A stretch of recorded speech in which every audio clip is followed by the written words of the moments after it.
এখন আমরা প্রাথমিক গণিত চতুর্থ শ্রেণী পৃষ্ঠা 20 থেকে 1 নম্বর আছে নিচের সংখ্যা দিয়ে বৃহত্তম ও ক্ষুদ্রতম সংখ্যা তৈরি করে কমা বসা। এখানে কার্ডগুলো দেওয়া আছে, এখানে এই কার্ডগুলো ব্যবহার করে আমরা বৃহত্তম সংখ্যা লিখব, তারপরে কমা ব্যবহার করব, তারপর আবার ক্ষুদ্রতম সংখ্যা লিখব, কমা ব্যবহার করব। তারপর আবার বলেছে বৃহত্তম সংখ্যাটি নিচের খালি ঘরে বসিয়ে স্থানীয় মান নির্ণয় করি। তাহলে এখানে সংখ্যা লিখতে হবে আর এখানে স্থানীয় মানগুলো লিখতে হবে। তাহলে আমরা প্রথমে বৃহত্তম সংখ্যাটি নির্ণয় করব।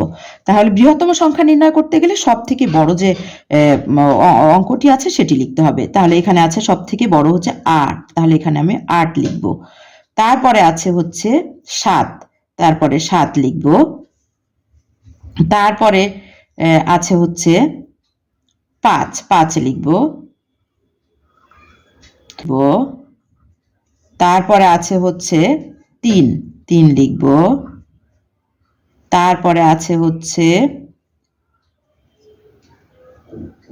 3 পরে আছে 1 লিখব। তারপরে আছে হচ্ছে 0 সবার শেষে। তাহলে আমরা দেখব এখন যে 7টি কার্ড আমরা ব্যবহার করেছি কিনা। 1 2 3 4 5 6 7। এবারে আমি কমা ব্যবহার করব, বলেছে কমা ব্যবহার করতে। তাহলে ডান দিক থেকে গুণে 3 অঙ্ক পরে একটি কমা হবে, তারপরে আবার 2 অঙ্ক পরে একটি কমা হবে। তাহলে আমাদের এখানে হয়েছে 87,54,310। এবার আমি ক্ষুদ্রতম সংখ্যাটি লিখব। ক্ষুদ্রতম সংখ্যা লিখতে গেলে আমাদের সব থেকে ছোট যে অঙ্কটি আছে সেটি আগে লিখতে হবে। এখানে সব থেকে ছোট আছে হচ্ছে আমরা দেখতে পাচ্ছি 0, যার কোনো দাম নেই, প্রথমে এই জন্য দেওয়া যাবে না। এরপরে আছে 1, তাহলে 1 দিয়ে শুরু করব।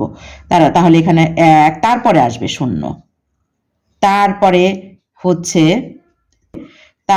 আছে হচ্ছে 4, এই 4 আসবে। তারপরে আসবে হচ্ছে 5 পরে আছে হচ্ছে 7, একটু বড় 7 পরে হচ্ছে 8 আছে, সব থেকে বড়।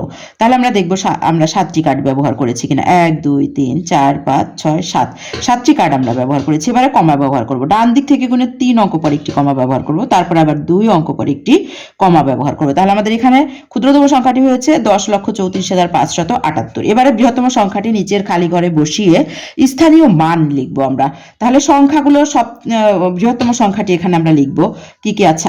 8, তারপরে আছে 7, তারপরে আছে 5, তারপরে আছে 4, তারপরে আছে 3, তারপরে আছে 1, তারপরে সব থেকে শেষে আছে হচ্ছে 0।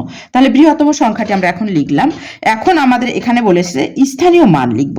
তাহলে এখানে 0, এই যে প্রথমে আছে, ডান দিক থেকে আমরা জানি স্থানীয় মানগুলো লিখতে লিখতে বাম দিকে যেতে হবে।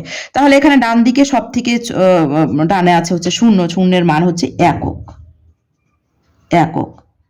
তারপরে 1 এর মান হচ্ছে স্থানীয় মান হচ্ছে দশক। তারপরে আছে 3 এর স্থানীয় মান হচ্ছে শতক। তারপরে আছে 4 এর স্থানীয় মান হচ্ছে হাজার। এরপরে আছে 5 এর স্থানীয় মান হচ্ছে অযুত। হাজারের পরে হচ্ছে অযুত, তাহলে এখানে আছে 5 এর স্থানীয় মান হচ্ছে অযুত।